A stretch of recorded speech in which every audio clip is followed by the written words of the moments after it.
nanapa-kevitra zany zay tamin'ity hoe aloha mba miala voly kely any amin'ny faritra atsinanan'ny Madagasikara iny mba miala amin'ny rotoroton'ny eto Antananarivo sy ny embouteillage ny rivotra maloto.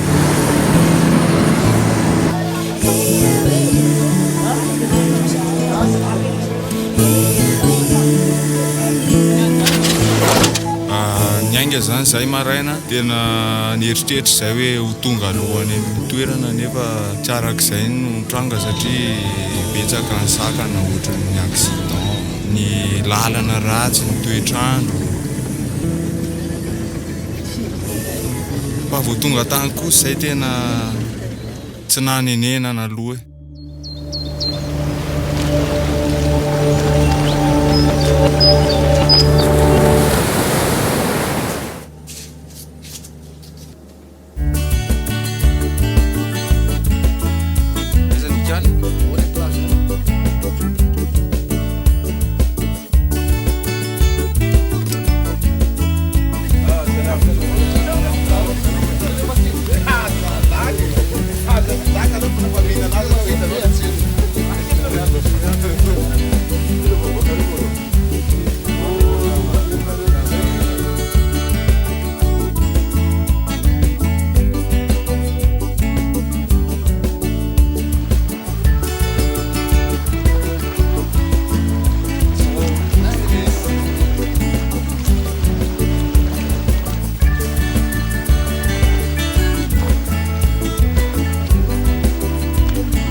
Tanàna iray any amin'ny faritra atsinana Madagasikara, 80 kilometatra miala ny Toamasina no misy amin'ny Mahavelona. Fantatry maro amin'ny anarana hoe Folo Pointe.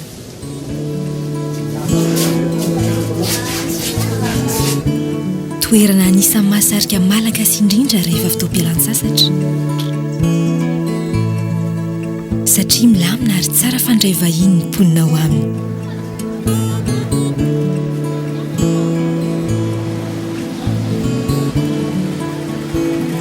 Ny mponiny Folo Pointe izay mivelona amin'njony sy ny fizahantany.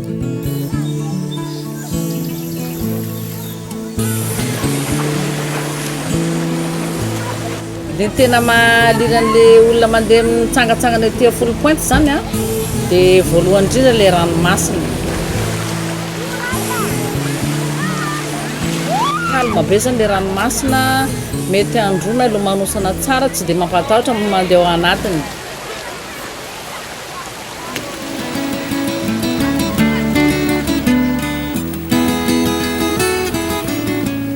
Mandamo va?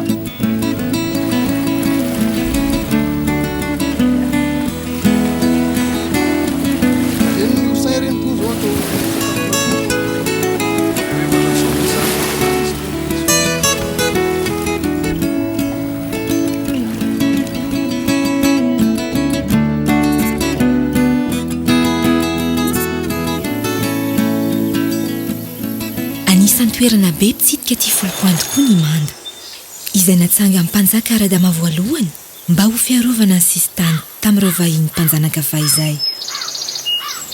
Zany mpanjaka Radama voalohany zany nanorina azy ny tany amin'ny taona 1717.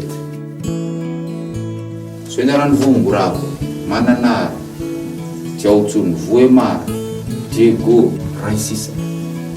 Ty zany le natao tamin'le tapotsina atody sy le vovoka vatsoka isy korandrika io dia tsy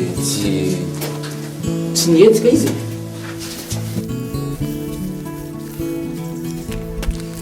Aty indray zany a le maramila fitifitra sambo. Aty natao hoe tilikamo fiamenana. Roanjato taona lasa zany amolo ranomasina ty Manda ty. Faleta Folo Pointe ane ka sambo fondra pataloha ny vilo aoko folo. Raha tsy tonga zany ty sambo ty tsisy nanao pataloha tsika. io ny aviana 10 point.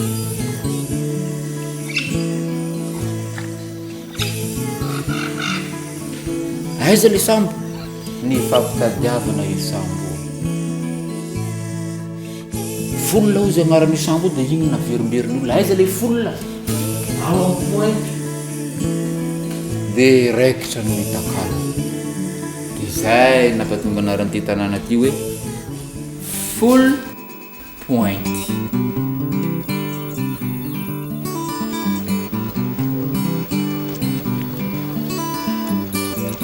Ireo no toerana tena fantatry ny vahiny rehefa mankaty 10 point.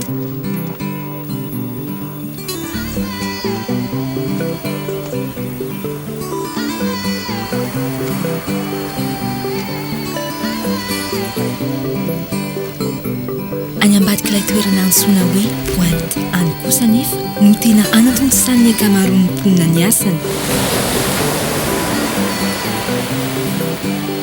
dia nyjono zany. Vao mangeran-dratsy izy ireo dia efa indreny mivoilakana andeha lavitra hitady izay hohanina sy amidy. Misy amin'izy ireo no eny akaikiny any no manjono fa maro anefa dia mandeha kilometatra maro miala sisin-dranomasina vao mandrotsaka ny aratony sy miasa any ambany-dranomasina any.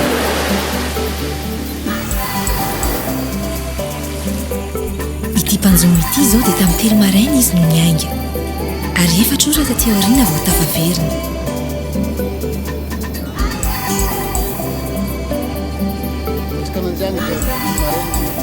Ary rehefa miandry ity amin'ny tora-pasika ny mpividy ny hazan-drano azy iny.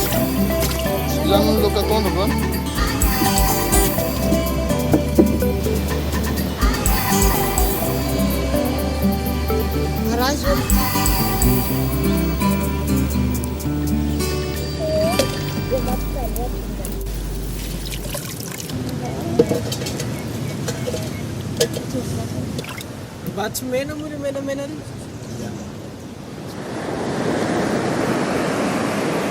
Ireto afereto kosa dia fianakaviana maro no mifarimbona manarato satria ho malagasy hoe ny taon-trano sy efandrery.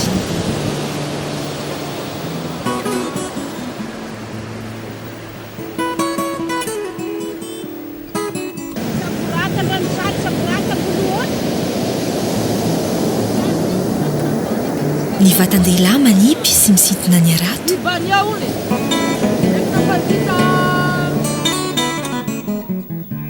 Ny vehivavy sy ny ankizy kosa misava sy mifidy izay hazan-drano azo.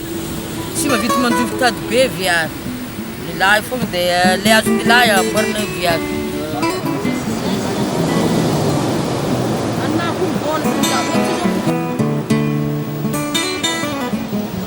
Tato anatin'ny taona vitsivitsy nefa dia tsapan'izy ireo fa miamiaina ny vokatra hazan-dranomasina.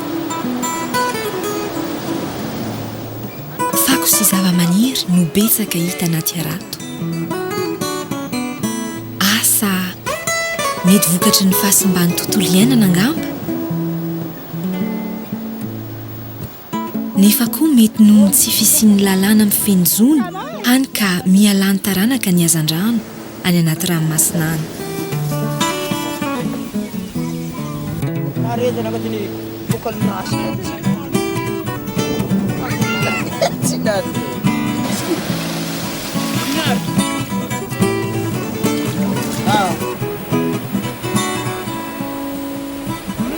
Afaka fotoana vitsivitsy miainga indray ireto tovolahy andeha lavitra an-dranomasina any. Tsy mety reraka, tsy mety kivy satria tsy maintsy mamelona fianakaviana na dia efa nisy tamin'izy ireo aza no tsy tafaverina an-tanety intsony noho ny andro ratsy tampoka.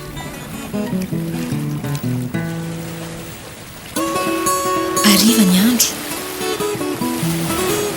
miomana ny amonjy fodiana ireto mpanarato efa visaky ny namolakana sy nanjono. Mivimbina laoka sy viditrondro azo androany.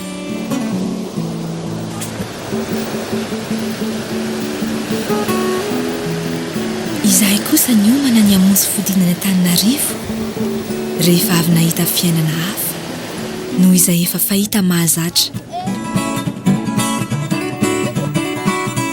fiainana mety tsy mora nefa veny fifaliana tsika ezaka